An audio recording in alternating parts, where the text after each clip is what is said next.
Sometimes guys make a decision to transfer, and it works out really well for them. It absolutely can. Like, I ultimately think the decision by Jalen Hurts, let's say, to transfer from Alabama to Oklahoma to play his last year of college, worked for him. Yeah, it didn't end up helping him get to be a first-round pick, but it got him away from Alabama. He wasn't having to worry about Tua or wasting away the rest of his time behind Tua. Give him a chance to go out there in his system for a season playing under a quarterback whisperer like Lincoln Riley in an offense that creates great opportunities for their quarterbacks to get out there and show what they can do. Like, sometimes transferring makes sense. I even look back at Russell Wilson when he transferred from NC State as a graduate transfer, and he went to Wisconsin for a year. Put him on a bigger profile, put him on a bigger platform, got him more visibility, and probably is what helped contribute to him being a third-round pick by the Seahawks in 2012. So sometimes those decisions as transfers, graduate transfers, can absolutely pay off. And I was wondering for KJ Costello, after he lost the starting job to Davis Mills at Stanford, if he was going to go and transfer and he was going to show some skills that might be projectable to the NFL level. Show that, hey, you know what? I've got more to show and that I can be a dude. I never was thinking about him as like a day one or day two prospect. I'm thinking about, like day three type of guys. And saying, here's a guy that he has a chance to go play at Mississippi State and go play in the air raid offense, which you certainly look at and you associate with, you're at least going to put up big numbers as a passer. You're at least going to be able to show what you can do as a passer. You're at least going to be able to put up big numbers. It's going to change the profile for you a little bit. And it's at least going to make people take notice and take a closer look. And a funny thing happened along the way. KJ Costello goes out there, I believe it was his first start, might have been his second start, but anyway, I think it was his first start. Against LSU, and set an SEC passing record through for like 630 plus yards? KJ Costello of all damn people. In a year where the SEC alone has guys like Mac Jones and Kyle Trask, KJ Costello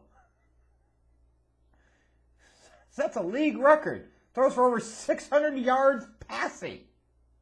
And name the weapons that he was throwing to.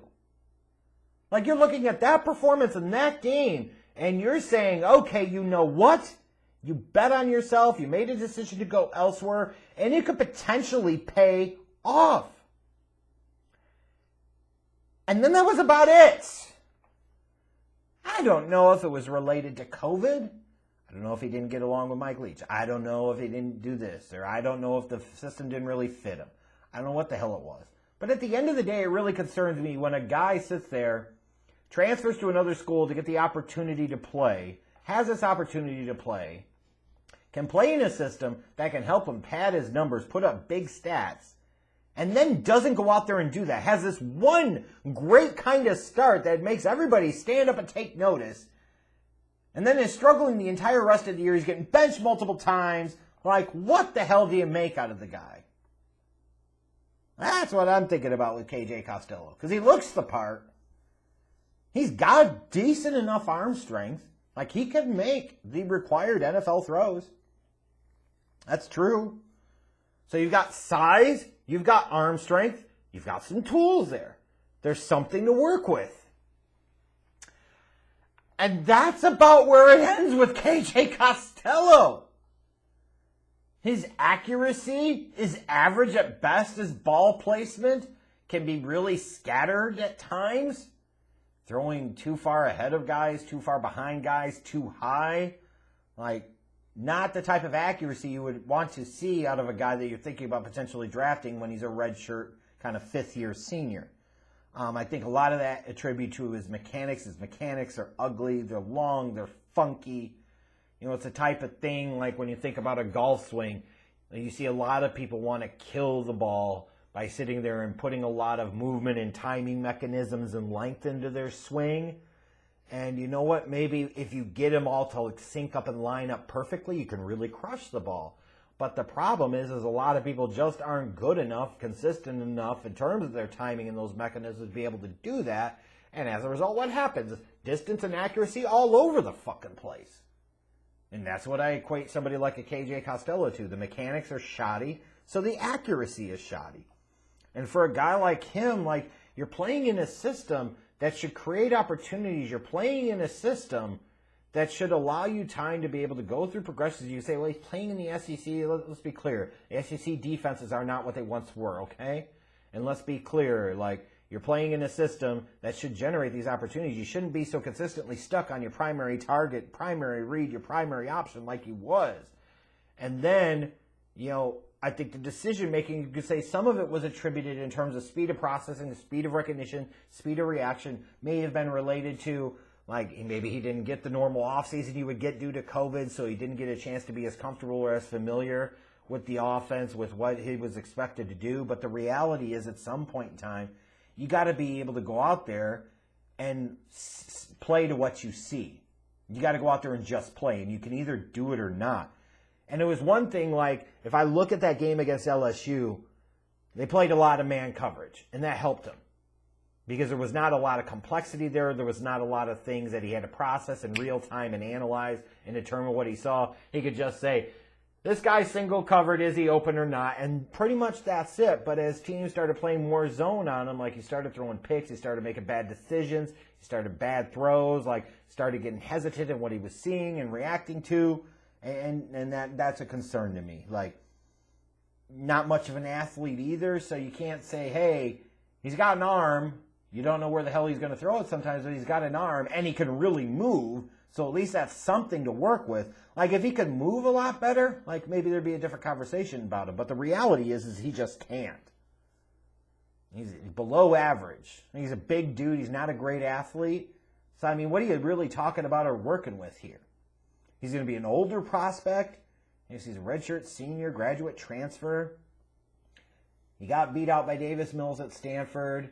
And then when he goes to Mississippi State, he can't even be the starter for the entire season without getting benched and struggling, etc. And I'm sorry, like, when you think about this from an intangibles piece, that's a significant red flag to me. If you go to play in an air raid system, an air raid type of offense, I don't care about the situation or circumstance, you go into that type of system that is designed to pad quarterbacks' numbers, to pad quarterback stats, to make you look really good. Might not be truly from a projectable skills and talents to the NFL level standpoint, but at least from a college standpoint. Like, you're going to be able to put up some big numbers. He transferred and he couldn't even frickin' do that. Like, why would you draft this guy? I don't hear many people talking about drafting him, but I've also seen him rated above a couple of other guys, like Shane, but depending on who it is, mind you, but guys like Ellinger and Buechele, and I say, what the fuck are you watching? Both of those guys are eminently more draftable than this dude. He transferred to a quarterback-friendly system and sucked. Gave you one flash-in-the-pan performance against a ton of man coverage, and then after that, he didn't have shit. So if I'm a scout, I'm looking at him, I'm saying, you know what, maybe I keep my eye on him as a priority free agent. That if he doesn't go drafted, like maybe you like some of the projectable traits, and you bring him in for a shot, and maybe he sits on your practice squad for a year or two, and you see what the hell you've got. Which you have no real expectations built into him, you have no significant investment built into him, so if he doesn't pan out, then you don't really care. He was a jag, just another guy. Which I think, ironically enough, is a perfect description for KJ Costello. He's 6'5", 225 pounds, with a decent arm, and really can't do shit else. In a lot of ways, he's just another guy. I could not imagine looking at this draft and looking at some of the other quarterbacks in this draft and determining that KJ Costello was a draftable prospect. I just can't, based off of what?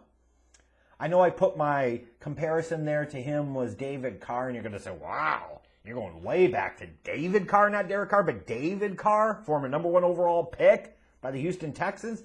Yeah, in terms of holding onto the ball way too fucking long, in terms of mechanics kind of being broken, in terms of taking a shit ton of sacks, not being a very good athlete. Yeah, it's not a perfect comparison, but I'm just giving you a relative comparison here.